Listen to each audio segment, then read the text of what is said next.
Hello, welcome to this video. Today I am going to be sharing some tips on how to do custom kind of brushes in Dreams. So let's jump into dream shaping. So at the moment when we go to the paint mode, we have like a certain few selections of what kind of fleck we want to use. This is how I do my kind of custom brushes, kind of like Photoshop. So if you're familiar with Photoshop, you can create like a stroke and then save that as like a preset. So this is like a similar process to that. All you need is like a cube, align it so that it's in the center, and then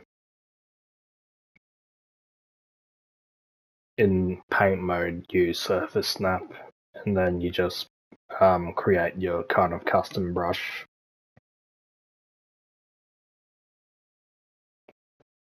And then I think if you use an emitter that has 0 speed, and then attach that to this, like what you want to do is spawn it out of something that shoots this thing out. So I'm going to attach the controller sensor to the cube. Make sure this is movable. In here, we're going to force the possession and also follow the imp.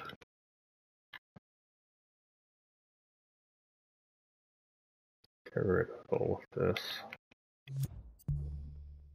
Alright, so what you want to do is attach the emitter to the cube and then select the object to emit, which is this, and kind of just place it like this. So this is like a custom brush.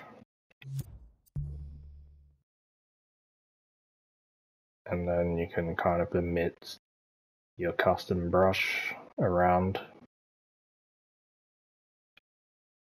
And then when you're happy with that, I think it's bake emitted.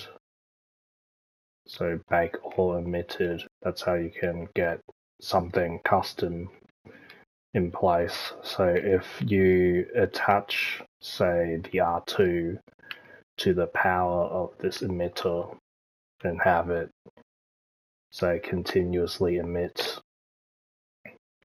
at 0 seconds, and you just press play, and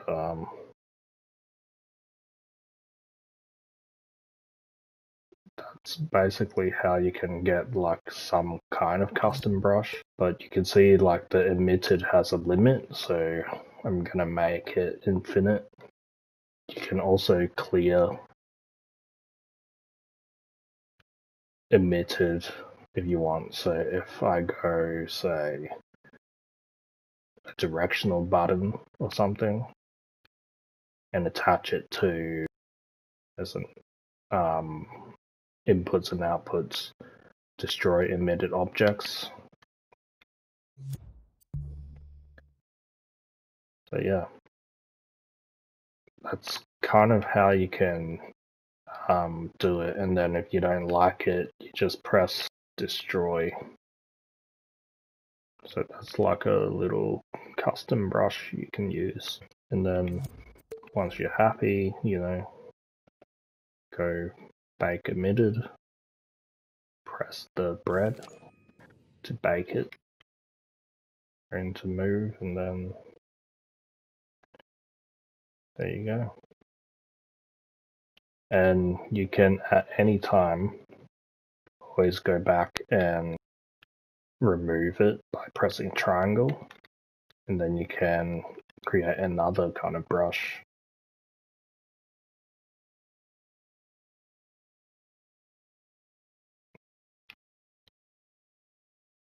and then kind of just attach the emitted object on there. And now I can kind of place a bunch of leaves into the scene. And you can also resize it. Say, to resize it, you just keyframe. So attach a keyframe to the cube, make it go small, and then copy the keyframe, make it go big. And then what you do is pretty much keep the changes like that for both of them. And under this one, we're going to go with the up to scale up and then the down to kind of scale down. And we're going to remove the one that's attached destroy emitted objects to the back space, so the left button. So now I can resize the leaf.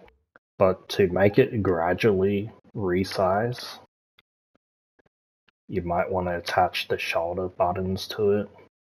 So R2 to resize, L2 to make it smaller, and then to actually place a fleck, it's the X button. So now when you press X, you can kind of resize it like that.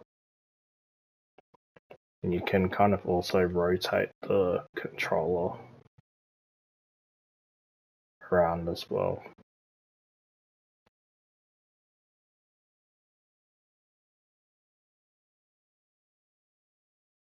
So then once you smear it, you can just go and use the bake emitted function, select all of it, kind of group it. Now you have like a nice bunch of manually placed flecks. So I used a similar method here for like the branch and for like the feathers. Like once I placed it, you kind of manually adjust it a little bit more so that it flows better. But that's essentially like what I kind of did here with the feathers. So instead of like using these kind of brushes that we have here, that's how I created my own kind of custom brush to kind of get like these little details.